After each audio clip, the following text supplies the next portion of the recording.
Get into some football, guys. We're ready to talk all of our local teams, and I was able to get some sound from some of the players here to let you guys know in Section 2 who's excited, who's ready to do what, and put it all together for you here as we get set to preview Section 2. So here we go. Let's listen to what Section 2 had to say at Media Day.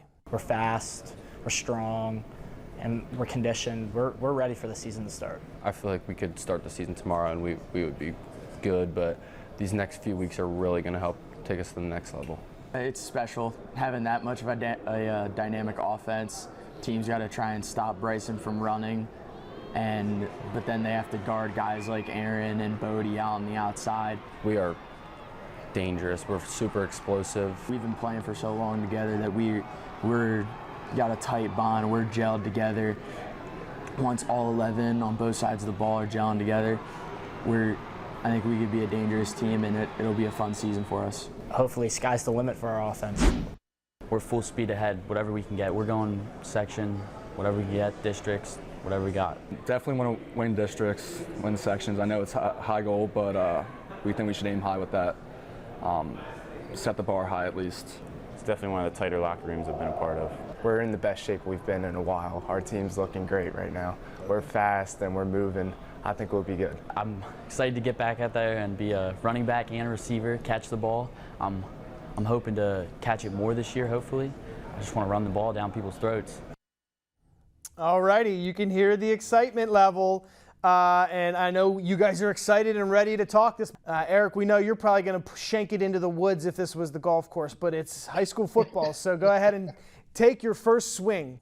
You know, what I love about Media Day is just the excitement of every school that is in there, because it is the dawn of a new season, and whatever happened in the previous season, wins, losses, that is in the rearview mirror. But you know, just the excitement that these guys, it was just exuding from them. And you can't help but just to think, man, I can't wait for this season to get going. And obviously we're halfway through the first week. They got scrimmages coming up this weekend.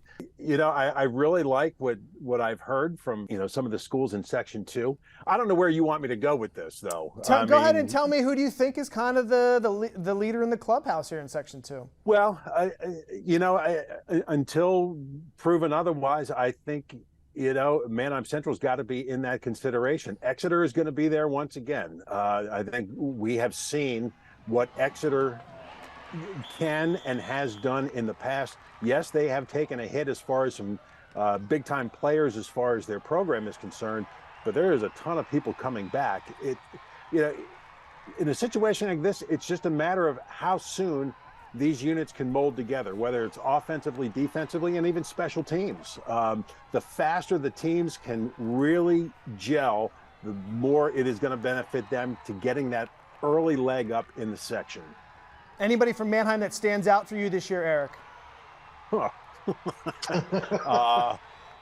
Just look at the highlight packages. I know, right on cue, Aaron Enterline, yeah.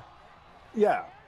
I mean, this kid, when he goes up for a pass, first of all, his timing, then the hang time and the adjustment he makes on a ball is just incredible. And I'm sure he has been fine-tuning that skill in the off season. You know, watching Bryson Arnold run, and I think both you guys will kind of agree with this, his running style reminds me very much of Emmitt Smith. Very low to the ground, squares up, and then just the burst of acceleration once he hits the hole. I think this Section 2 is just going to be so much fun to see this year. So I think Section 2 is going to be good, as Eric said, although I don't think it's going to be that great. I think it's really going to be really 3 or 4 teams going to be in the mix. One team I think is clearly head and shoulders above everybody else. Again, we're just looking at what the teams are now, their reputation. Manheim Central right now is just, I think, head and shoulders above everybody. When you look at it, Exeter lost a lot of kids from last year. They do have an experienced head coach back in his 15th season. Warwick, they lost their quarterback in Jake Reed. They've got a couple of guys back, Andrew McClune, Jeans as well. They're going to be good. But Manheim Central just has everything clicking as far as on the offense. You've got Arnold. You've got Enterline, and you've got Zach Hahn. If there's one thing I like to see Zach Hahn improve upon this year is sometimes I think he gets in the back and he either keeps the ball too long or he throws it too quick. I think he's got to find where he is comfortable in that pocket. If he's not going to get anybody open, throw the ball away and live for another day. Man on Central, I think the only thing that's going to hurt them is the word humble, humility. I think they can't read their press clippings. This is going to be a team that's going to score a lot. Conestoga Valley is going to be improving. Governor Mifflin, down year last year. They're going to be improving and not great. Lebanon hasn't won a game, guys, since 2020. So that's just a rebuilding year. It seems like every year. But Manheim Central, I hate to keep looking at it, but I think there's only really three teams that are even going to be really decent in the mix. I think it's Exeter is going to be number 2, Warwick will be number 3, and I think Manheim Central will be number 1. But looking forward to it. It's great to bring all these schools into it, though. Just a great section. Yeah, we have a really fun high school football schedule, so we're going to see Manheim kind of all over the place. We're going to see Conestoga Valley hosting a couple games. We'll see Warwick a bunch. Warwick has a new QB this year, Eric, from the basketball court. Also on the gridiron for Trevor Evans. So, that's kind of exciting to see what he can do too, right? Yeah, and the guys that were there at Media Day, I think that they feel they've got something special offensively because it's going to be a different look. I mean, you look at the past couple of years, they were drop back passers, Reed and McCracken. Now, yes, they did have that capability of scrambling and working out of the pocket. But with Evans, this is going to be our first look at him. He's just had a smattering of snaps behind center. But there is a lot of confidence in the fact that this is good, very well could be, and Alexa, probably can you send my daughter out to the front door? A new look offense. So, again, these guys feel quite confident.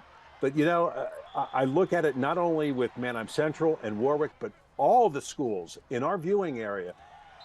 It's going to come down to the offensive lines because it seems like all of the schools have lost some key people up front. It's going to be a matter of who can fill those voids, who can all get on the same page. Because let's face it, it all starts up front. You need it for the running game, you need it for the passing game, and it was just amazing because every team I looked at, it's like, oh yeah, they lost this.